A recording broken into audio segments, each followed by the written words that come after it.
नमस्कार, news for nation देख रहे हैं आप। मैं हूं आपके साथ रश्मि। राष्ट्रीय जनता दल के संस्थापकों में से एक रघुवंश प्रसाद सिंह की आज पहली पुण्यतिथि है। आपको बताएं, आज से 1 साल पहले तबीयत खराब हो जाने के कारण और सांस में तकलीफ की वजह से उन्हें दिल्ली एम्स में एडमिट करवाया गया था, लेकिन इलाज के दौरान उनकी मृत्यु हो गई। आपको बताएं कि आज पूरे 1 साल पूरे हो गए हैं और आज रघुवंश प्रसाद सिंह की पहली पुण्यतिथि है और आज ये पुण्यतिथि मुजफ्फरपुर में मनाई जाएगी। आपको बताएं कि मुजफ्फरपुर में रघुवंश प्रसाद सिंह की पुण्यतिथि को मनाने के लिए तमाम तरह की तैयारियां की गई है और उनकी पुण्यतिथि के लिए भव्य तरीके से आयोजन भी किया जा रहा है। आपको बताएं कि अपने मृत्यु से महज कुछ दिन पहले ही उन्होंने लालू प्रसाद यादव के नाम एक चिट्ठी लिखी थी और इस चिट्ठी में उन्होंने साफ कहा था कि अब वो आरजेडी को छोड़ रहे हैं।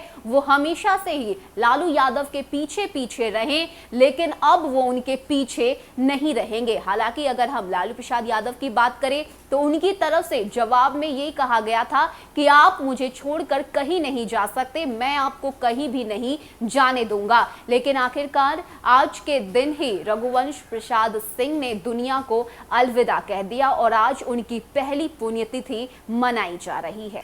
रघुवंश प्रसाद सिंह शुरू से ही समाजवादी आंदोलन से जुड़े रहे और सादगी और सिद्धांत उनकी सबसे बड़ी पहचान रही। आरजेडी में रहते देश के ग्रामीण विकास मंत्री के रूप में बड़े काम किए। रघुवंश बाबू के जीवन में कई उतार चढ़ाव आए, पर ना कभी उनका रास्ता बदला और ना ही खुलकर नाराजगी जताई। जीवन के अंतिम दिनों में इतने आहत हुए कि फिर वापस नहीं लौटे। लालू और रघुवंश बाबू की वर्षों की दोस्ती भी कोरोना काल में बिखर गई। राजनीति में रघुवंश बाबू के नाम से विख्यात इस राजनेता की पहली पुण्यतिथि पर मुख्य कार्यक्रम का आयोजन मुजफ्फरपुर में किया गया है। 72 साल की उम्र में दिवंगत हुए रघुवंश बाबू से जुड़ी कई कहानियां हैं जो इस कद्दावर नेता के बारे में काफी कुछ बताती है।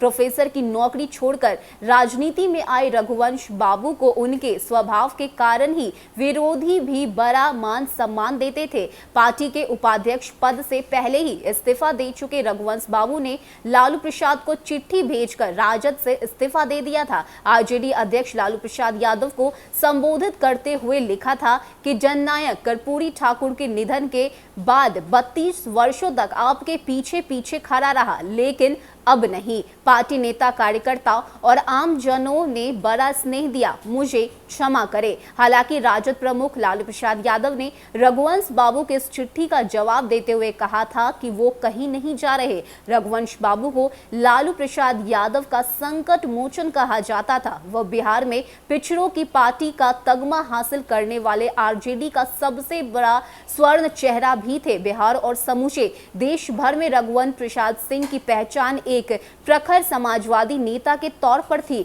बेदाग और बेबाक अंदाज वाले रघुवंश बाबू को शुरू से ही पढ़ने और लोगों के बीच में रहने का शौक रहा था और आज रघुवंश प्रसाद सिंह की पुण्यतिथि है। ऐसे में मुजफ्फरपुर में उनकी पुण्यतिथि का आयोजन किया जा रहा है। आपको बताएं कि नेता प्रतिपक्ष तेजस्वी यादव की तरफ से भी लगातार इस बात की मांग उठ रही है कि रघुवंश प्रसाद सिंह की मूर्ति स्थापित होनी चाहिए और इसको लेकर उन्होंने बाकायदा सीएम नीतीश कुमार को पत्र भी लिखा है, जिसमें उन्होंने इस बात की मांग की है कि राजधानी पटना में रघुवंश बाबू की मूर्ति स्थापित होनी चाहिए। आपको बताएं कि रघुवंश बाबू को आरजेडी का सवर्ण चेहरा माना जाता था, एक बड़े नेता के तौर पर जाने जाते थे और आज उनकी पुण्यतिथि है। ऐसे में मुजफ्फरपुर में उनकी पुण्यतिथि का आयोजन किया जा रहा है। देखने वाली बात होगी कि नेता प्रतिपक्ष तेजस्वी यादव वहां पहुंचते हैं कि नहीं, क्योंकि उनकी तरफ से लगातार इस बात की मांग की जा रही है कि रघुवंश बाबू की मूर्ति स्थापित होनी चाहिए, क्योंकि वो जिस तरह से के नेता थे,